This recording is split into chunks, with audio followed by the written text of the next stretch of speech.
The sky above Seoul turned dark at exactly 3:47 inches the afternoon. It was not clouds.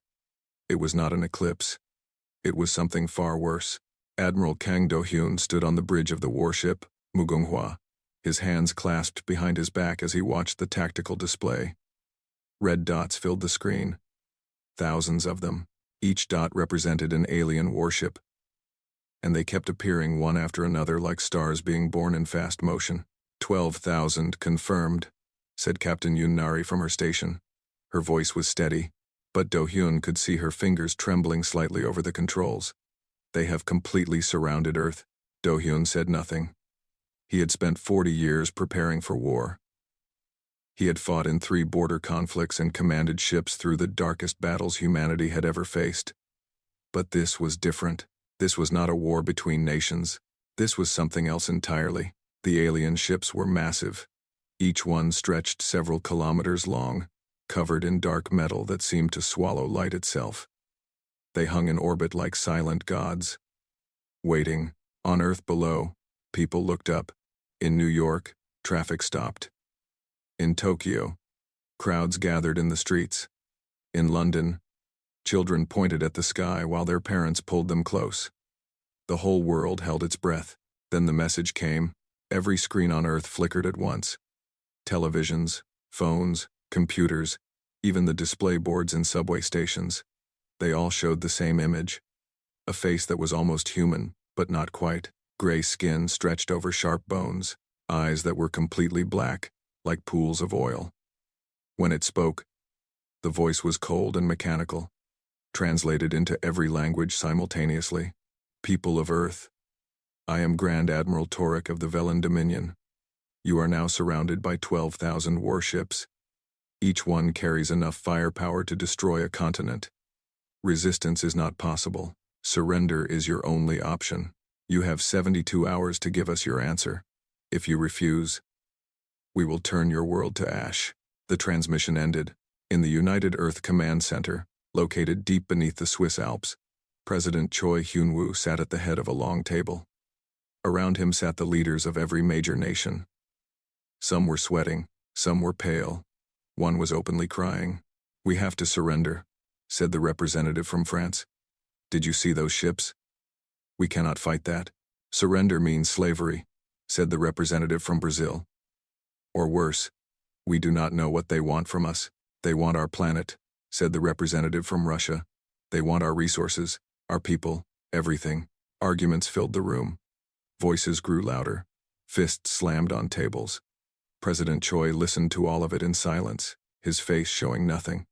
Finally, he raised one hand. The room went quiet. Admiral Kang, he said into the communication device. What is your assessment? There was a pause. Then Do-hyun's voice came through, calm as still water. They don't know. Don't know what? The president asked. They don't know what we have been building. They think we are primitives. Look at their formation. They have spread their ships thin across the entire orbit. They expect no resistance. They expect us to fall on our knees and beg. The representative from Japan leaned forward. Admiral, we have 340 ships. They have 12,000. The math is simple. Math is not everything. Do-hyun replied, I need 72 hours. Let them think we are negotiating. Let them believe we are weak and scared, and ready to give up. By the time their deadline arrives, we will be ready. Ready for what? The president asked. To give them our answer. Aboard the Velen flagship Dominion, Grand Admiral Torek watched Earth spin slowly below. He had conquered 47 species across 300 years of service. Some had fought back, most had surrendered immediately. A few had tried to run, none had survived. Humans were nothing special. He had read the reports. They had only achieved faster than light travel 50 years ago. Their weapons were primitive. Their ships were small and weak. This would be his easiest conquest yet. Grand Admiral, said Sub-Commander Riva, stepping onto the bridge. She was younger than him, her gray skin smoother, her eyes showing something that might have been concern.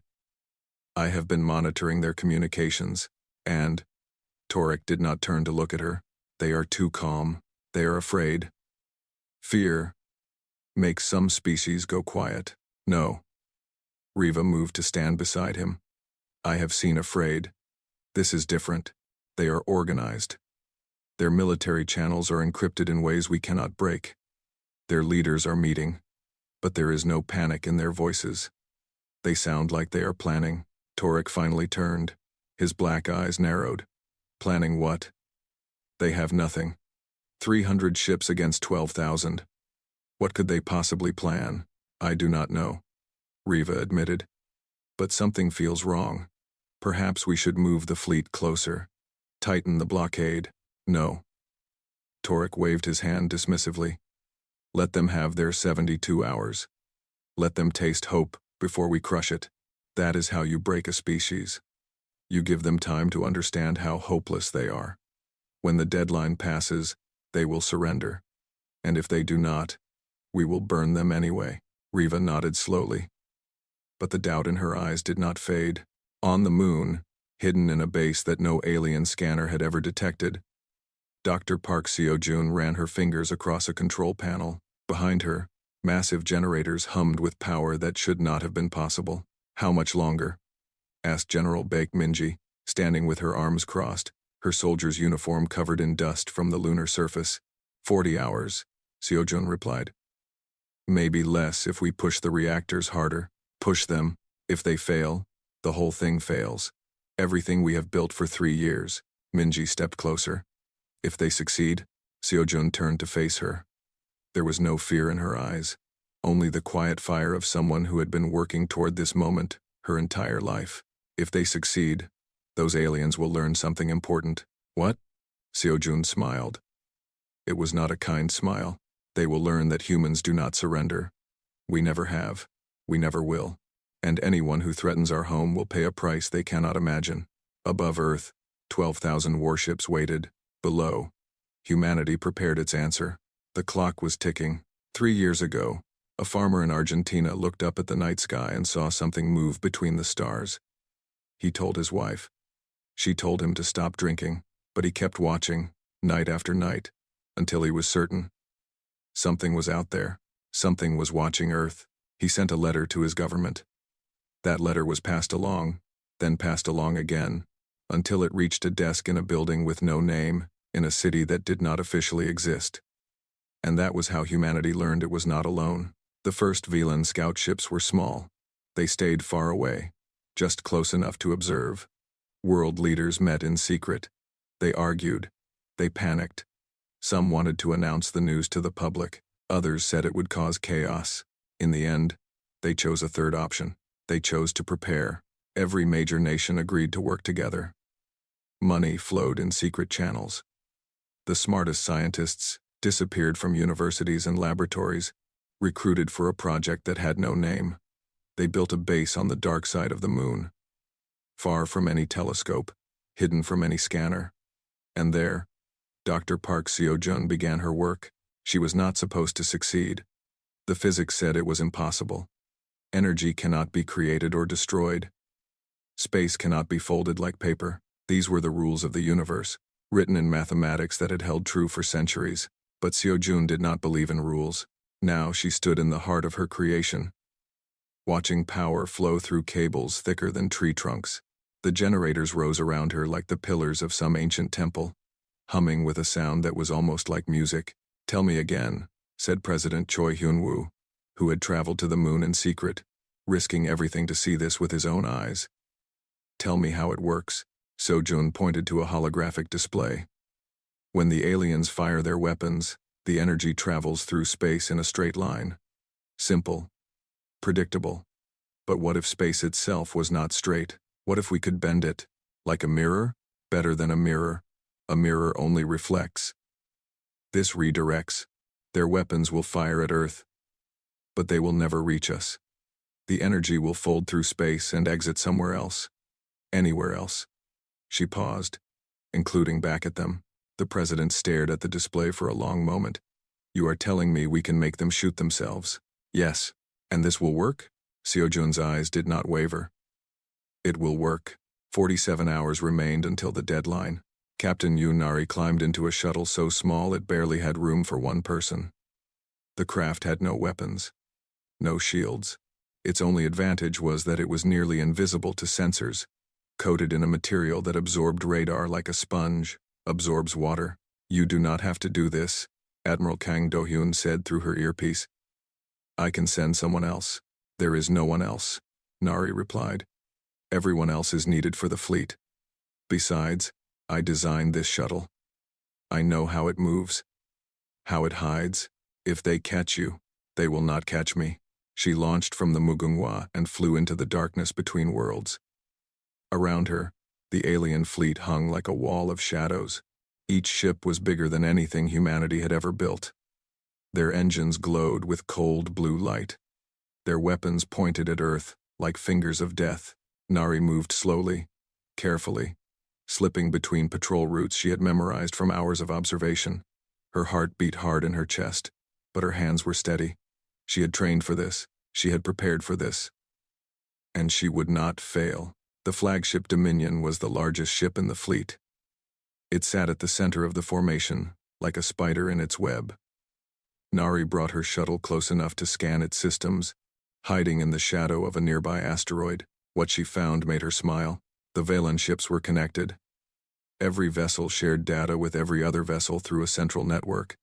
Commands flowed from the flagship to the entire fleet in real time. It made them coordinated, efficient, deadly, but it also made them vulnerable.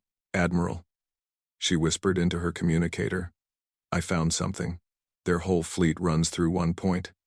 The flagship controls everything. If we can disable it, even for a few minutes, their formation will collapse. They will not know what to do." There was a pause. Then Do-hyun's voice came back, warm with something that might have been pride. "Good work, Captain.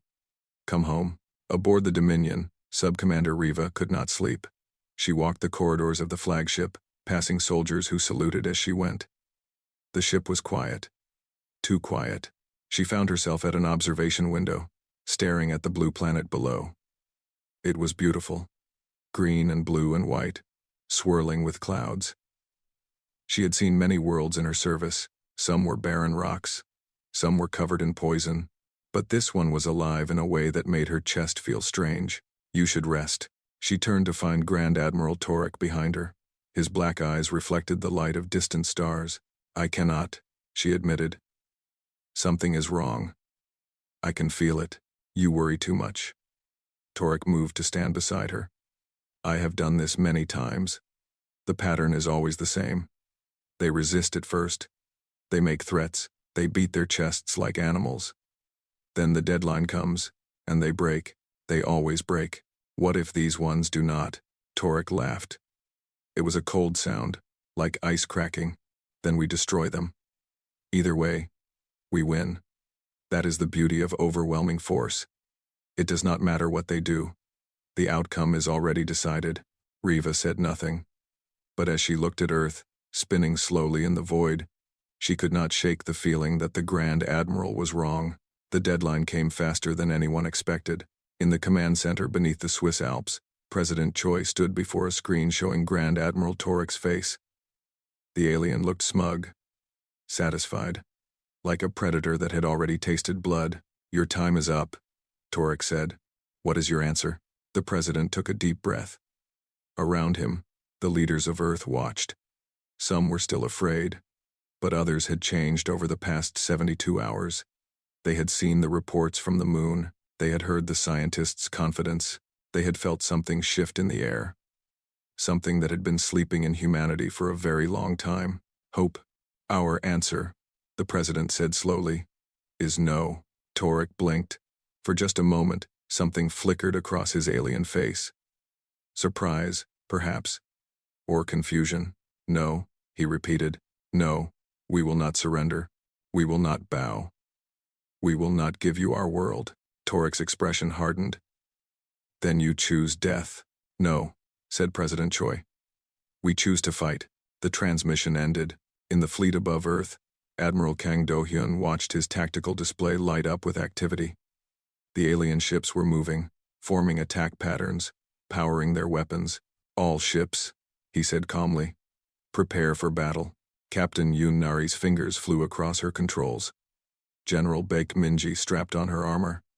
Dr. Park Seo-joon stood before her generators, her hand hovering over the activation switch. And on the moon, hidden from alien eyes, something ancient and powerful began to wake. The war for Earth had begun. Grand Admiral Torek gave the order without hesitation. His voice echoed through the command network, reaching every ship in his fleet within seconds. Fire. 12,000 warships opened fire at the same moment. Plasma beams cut through the darkness of space, bright as lightning, hot as the surface of a star. Graviton torpedoes launched in waves, each one carrying enough destructive power to level a city. The combined firepower was beyond imagination. It was enough to crack continents, enough to boil oceans, enough to end a world. On Earth, billions of people watched the sky turn white. Parents held their children, lovers held each other. Soldiers gripped their weapons and waited for the end. In temples and churches and mosques, people prayed to every god they knew. The weapons screamed toward Earth, and then they were gone. Deep beneath the lunar surface, Dr. Park Seo-joon pressed the activation switch. The generators roared to life, their hum building into a sound that seemed to shake the very fabric of reality. Power surged through systems that should not have existed, bending the rules of physics in ways that made scientists weep. The veil activated. Space itself twisted around Earth like a protective blanket. The planet remained visible, still spinning, still alive. But something was different now. Something had changed. The first plasma beam reached Earth's atmosphere and simply vanished. It did not explode. It did not burn. It folded through twisted space and reappeared 3,000 kilometers away, smashing directly into a Velan cruiser. The ship exploded in a ball of fire. Then another beam vanished and reappeared. Then another. Then hundreds. Then thousands. The Velan fleet began destroying itself. "What is happening?" Torek screamed. His flagship shook as a graviton torpedo meant for Earth tore through a destroyer beside him. "Cease fire. Cease fire." But the damage was already done. In 90 seconds, 400 Velan ships had been destroyed by their own weapons. Explosions lit up the orbital space around Earth like fireworks. Debris flew in every direction. Communications filled with screaming. Sub-Commander Riva stared at her tactical display with wide eyes. "Impossible," she whispered. "This is impossible." Aboard the Mugunghwa, Admiral Kang Do-hyun allowed himself one small smile. Then his expression hardened again. "The veil bought us time, but it will not last forever. All ships, advance. We take the fight to them." 340 human ships surged forward. It should have been suicide. Even with 400 enemies destroyed, the Velans still outnumbered humanity more than 30 to 1. Their ships were bigger, stronger, armed with weapons that could cut through human armor like paper through water. By every calculation, by every prediction, the human fleet should have been destroyed in minutes. But the Velan had never faced an enemy like this. Human ships did not fly in formation. They scattered like leaves in a storm, each captain choosing their own path through the chaos. They were unpredictable, random. The Velan targeting systems, designed to track organized fleets moving in patterns, could not keep up.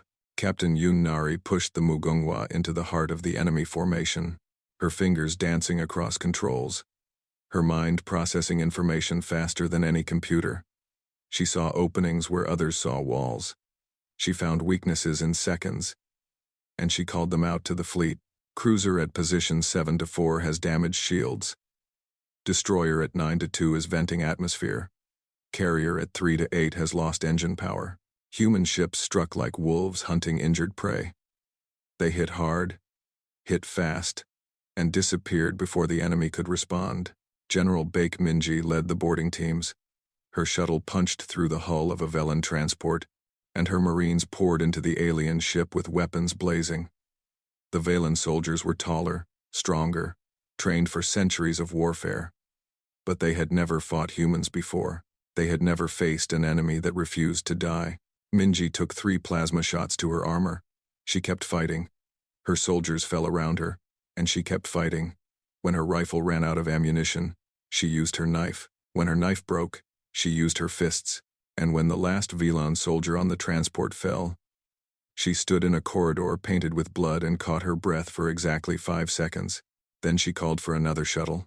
On the Velan flagship, Grand Admiral Torek watched his fleet fall apart. Ships that should have been invincible were burning. Soldiers that should have been unbeatable were dying. Everything he knew about warfare was failing. How? He demanded. How are they doing this? Sub-Commander Riva worked frantically at her station. Their tactics make no sense. They do not follow any pattern we recognize. They attack from directions we do not expect. They sacrifice themselves to protect each other. They fight like they have nothing to lose. Everyone has something to lose. Not them. Riva looked up, and for the first time, there was fear in her black eyes. They are not fighting to win. They are fighting to survive, and that makes them more dangerous than anything we have ever faced. An explosion rocked the flagship. Alarms screamed. The lights flickered. Hull breach on Deck 7. A technician shouted. Humans have boarded the ship. Torek drew his weapon.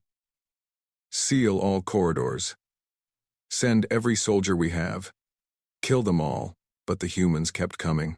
General Baek Minji led her team through the flagship's corridors, stepping over Velan bodies. They had lost half their number getting this far. The survivors were bleeding, bruised, running on nothing but anger and determination. The bridge doors loomed ahead. This is it, Minji said to her team. Whatever happens, we finish this. They breached the doors with explosives. The blast threw Velan guards across the room. Minji charged through the smoke, her rifle up, her eyes scanning for targets, and then she saw him. Grand Admiral Torek, standing in the center of his bridge, his weapon raised, his black eyes burning with hatred. He fired. She dodged. The plasma bolt scorched her shoulder, but she kept moving, closing the distance, driving her armored fist into his chest. He fell backward. She stood over him, rifle pointed at his head. Surrender, she said. Torek laughed. Blood leaked from his mouth, but he laughed anyway. Kill me. It changes nothing. Our reinforcements will arrive in 6 hours. 50,000 more ships. Your little trick will not save you. Minji's finger tightened on the trigger. Every part of her wanted to pull it. This creature had threatened her world, her people, her home, but she was a soldier, not a murderer. And soldiers needed information more than revenge. Take him, she ordered her team. Earth Command will want to talk to him. As they dragged the Grand Admiral away, Minji looked out the viewport at Earth below. The planet was still there, still spinning, still alive, but she knew the battle was far from over. 50,000 ships were coming. And this time, there would be no tricks, no surprises, just the cold mathematics of war. She touched the communicator on her wrist. Admiral Kang, we have their commander. But he says reinforcements are coming. Big reinforcements. There was a long pause. Then Do-hyun's voice came through. Tired but still strong. I know. We detected them 10 minutes ago. They will be here in 5 hours and 43 minutes. What do we do? Another pause. Longer this time. We find another way. We always do. Minji looked at the stars beyond the viewport. Somewhere out there, 50,000 warships were racing toward Earth, and humanity had less than 6 hours to figure out how to stop them. The clock was ticking again. The interrogation room was cold and gray. Grand Admiral Torek sat in a metal chair, his hands bound, his black eyes watching everything with cold amusement. Across from him sat Admiral Kang Do-hyun, his face showing nothing. Tell me about your dominion, Do-hyun said quietly. Torek smiled. It was an ugly expression on his alien face. What is there to tell? We rule 1,000 star systems. We have conquered 47 species. Some we keep as slaves, others we simply erase. Your little world is nothing to us. A speck of dust in an ocean of stars. Then why do you want it? Because it exists. Torek leaned forward. That is enough. The Dominion does not share the universe with anyone. Every species either serves us or dies. There is no third option. Do-hyun was silent for a moment. Then he asked the question that mattered most. The reinforcements. 50,000 ships. What happens when they arrive? Torek's smile widened. They will not negotiate. They will not demand surrender. They will simply burn your world from orbit until nothing remains but ash and memory, and then they will move on to the next world. And the next. Until every trace of humanity is gone. Why? We are no threat to you. We could barely scratch your fleet. You fought back. For the first time, something other than arrogance flickered in Torek's eyes, something that might have been respect, buried deep beneath hatred. No species fights back. They see our numbers, and they surrender. They accept their place. But you did not. You killed 400 of our ships with your strange weapon. You boarded my flagship. You captured me. He shook his head slowly. The Dominion cannot allow such defiance to stand. If word spreads that a primitive species resisted us, others might get ideas. So you must be destroyed, completely. As a lesson, Do-hyun stood and walked to the door. He paused with his hand on the handle. Thank you for your honesty, he said. It does not matter what I tell you, Torek replied. In 5 hours, you will all be dead anyway. Do-hyun did not answer. He simply left, closing the door behind him. The war room beneath the Swiss Alps was filled with exhausted faces. Military commanders from every nation sat around the table, their uniforms wrinkled, their eyes heavy. President Choi Hyun-woo stood at the head, his hands pressed flat against the surface as he listened to the reports.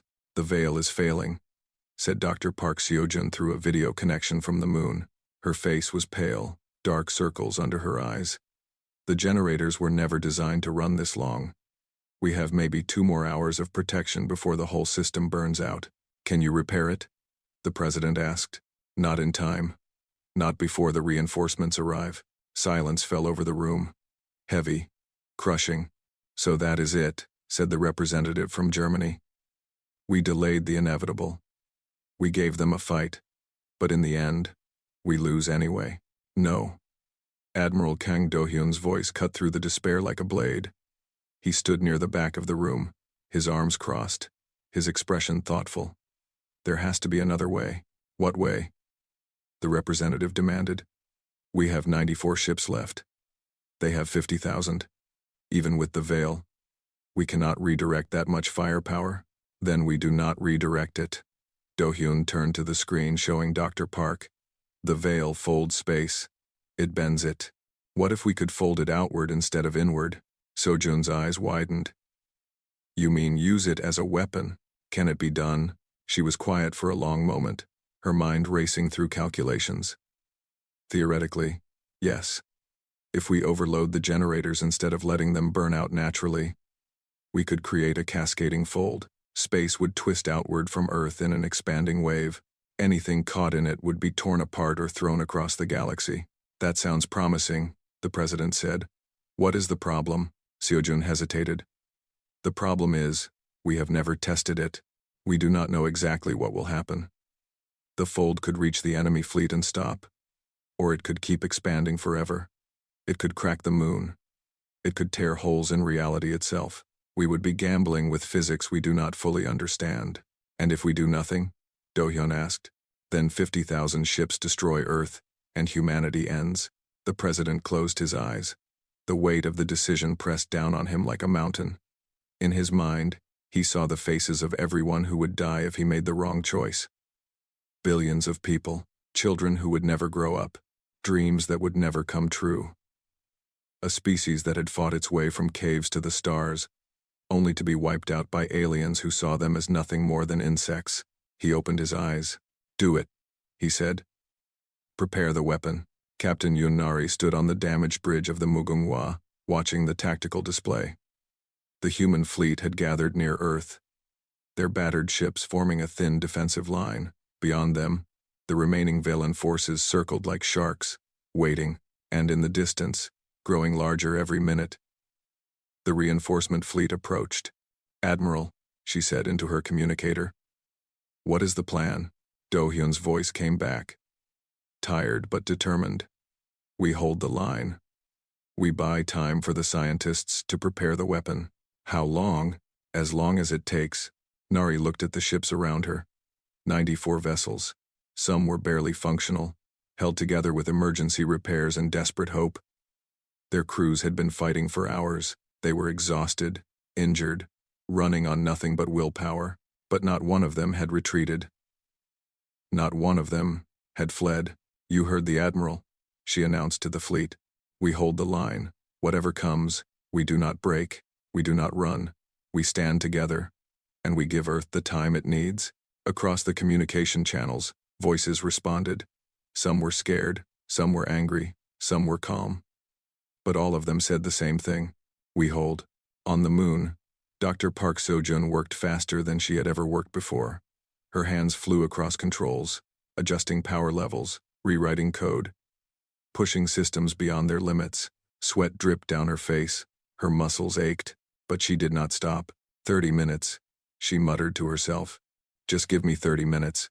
In orbit, the reinforcement fleet dropped out of hyperspace. 50,000 ships. They filled the tactical display like a plague of metal locusts. Each one was fresh, undamaged, ready for battle. They outnumbered the human fleet more than 500 to 1. Sub-Commander Riva now commanded the remains of the original Velen force. She watched the reinforcements arrive and felt something she had never experienced before. Doubt. She opened a channel to Earth. "Humans. This is Sub-Commander Riva. I know you can hear me. The fleet you see now will show no mercy. They will not accept surrender. They will burn your world and everyone on it." There was a pause. Then Admiral Kang Do-hyun's voice responded. "Calm as always. We know. Then why do you not flee? Some of you could escape. Start again somewhere else. Why stay and die?" Another pause. When Do-hyun spoke again, his voice was different, softer, almost gentle. "Because this is our home. The only one we have. And we would rather die defending it than live running from it." Riva was silent for a long moment. Then she said something that surprised even herself. "Whatever you are planning, humans, do it now." The reinforcement fleet opened fire, and in the darkness of space, 94 human ships charged forward to meet 50,000 enemies. The final battle had begun. Admiral Kang Do-hyun stood on the bridge of a dying ship. The Mugunghwa shook with every impact, her hull screaming as plasma fire tore through her armor. Around him, officers worked frantically at stations that sparked and smoked. Half the display screens were dark, the other half showed nothing but death. He opened a channel to his fleet. All 94 ships. All the warriors who had chosen to stay and fight. His voice was calm, steady, the voice of a man who had already made peace with his fate. "This is Admiral Kang. I am not going to give you a speech about glory or honor. You already know why we are here. You know what we are fighting for. So I will only say this. Hold the line, give them their miracle, and know that whatever happens today, humanity will remember you forever." The channel closed. Around Earth, human ships burned and broke apart, but not one of them retreated. Not one of them ran. Captain Yoon Nari pulled the Mugunghwa into a tight turn, dodging a volley of torpedoes that would have ended them. Her mind was everywhere at once, tracking enemy movements, coordinating friendly forces, finding paths through chaos that should not have existed. Carrier group approaching from Sector 12. She called out. "Destroyer screen. Intercept. Cruisers. Focus fire on their lead ship." The orders flowed from her like water. Each one precise. Each one buying precious seconds. She had always been good at tactics. But now, with everything on the line, she was something more. She was a force of nature, bending the battle through sheer will. A Velen cruiser exploded under concentrated human fire, then another, then a third, but for every ship they destroyed, 10 more took its place. On the lunar surface, Dr. Park Seo-jun watched her generators climb toward critical levels. Warning lights flashed everywhere. Alarms screamed. The walls themselves seemed to vibrate with contained power. 10% to overload, she muttered. 20%. 30. Her assistant grabbed her arm. "Doctor, we need to evacuate. If this fails, the whole base will be destroyed. If this fails, there will be nothing left to evacuate to." Seo-jun shook off his hand. "Go if you want. I am staying." The assistant looked at her for a long moment. Then he moved back to his station. 60%, he reported. 70, 80, the generators screamed. In orbit, the reinforcement fleet pressed forward. Their commander had no name that mattered. He was simply another cog in the Dominion's machine of conquest. He watched the human ships fighting and felt nothing but contempt. Primitive creatures, he muttered. They die for nothing. He ordered his fleet to advance. 50,000 ships moved toward Earth like a tide of darkness, their weapons charged. In moments, they would be close enough to burn the planet from orbit. Then something happened. The space around Earth twisted. Not like before, when the Veil had simply redirected attacks. This was different. This was violent. Space itself seemed to crack. Light bending in impossible ways. Stars stretching into lines of fire. What is this? The Velen commander demanded. What are they doing? Dr. Park Seo-jun pushed the final button. The Veil inverted. Power that had been contained for hours exploded outward in a wave of twisted space. It swept past the human fleet, leaving them untouched.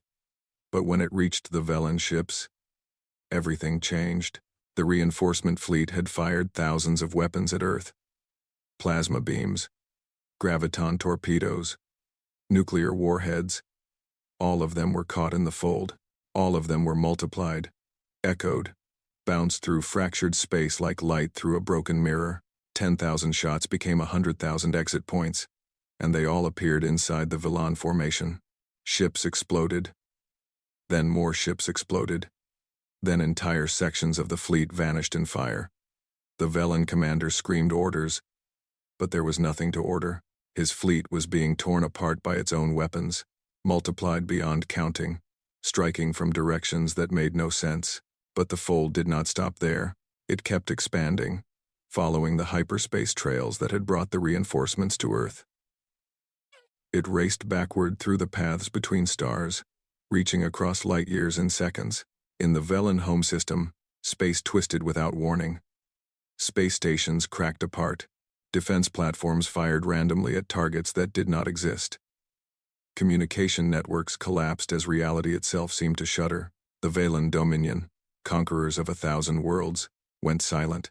Around Earth, the surviving Velen ships drifted without power or purpose. Their command network was dead. Their coordination was gone.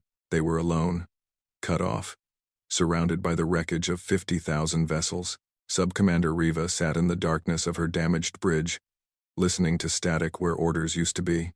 She looked out at Earth, still spinning, still alive, and felt something strange in her chest.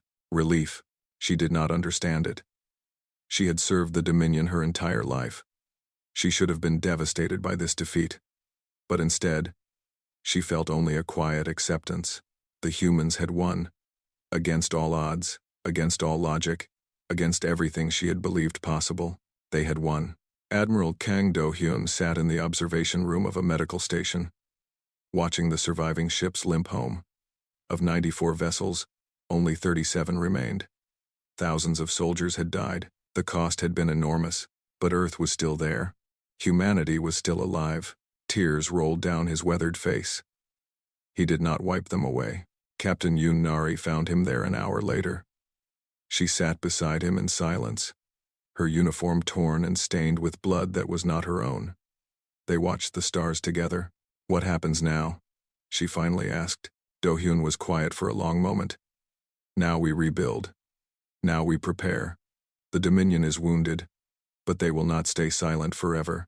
Someday, they will come again, and when they do, we need to be ready. We will be. He looked at her.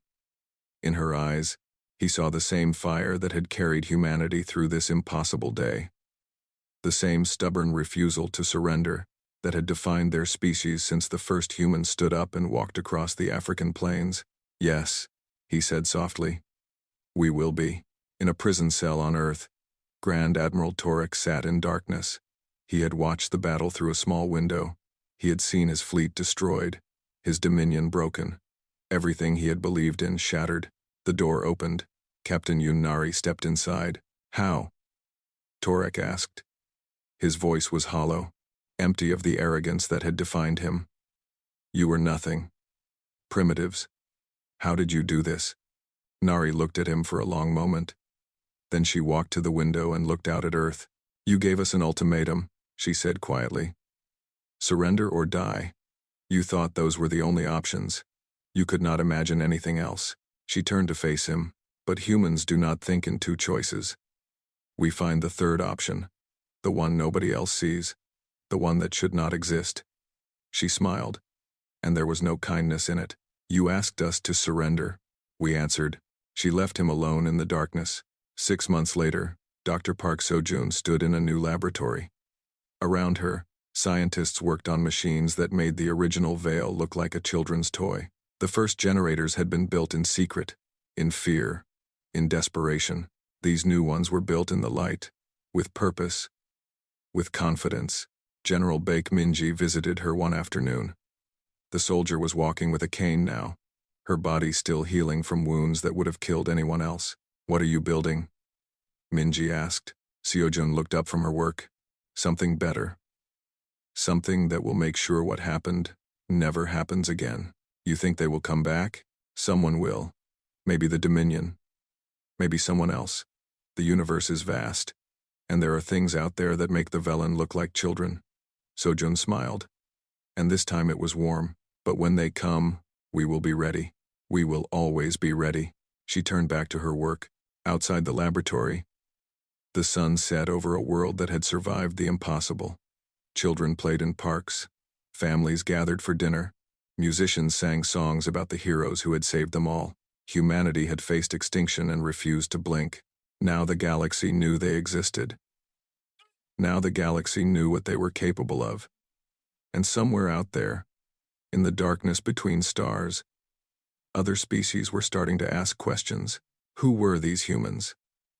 What made them fight when surrender was the logical choice? What made them stand when running was easier? They did not know the answers yet, but someday, they would learn. Someday, the whole universe would learn. Humans do not surrender. They never have. They never will.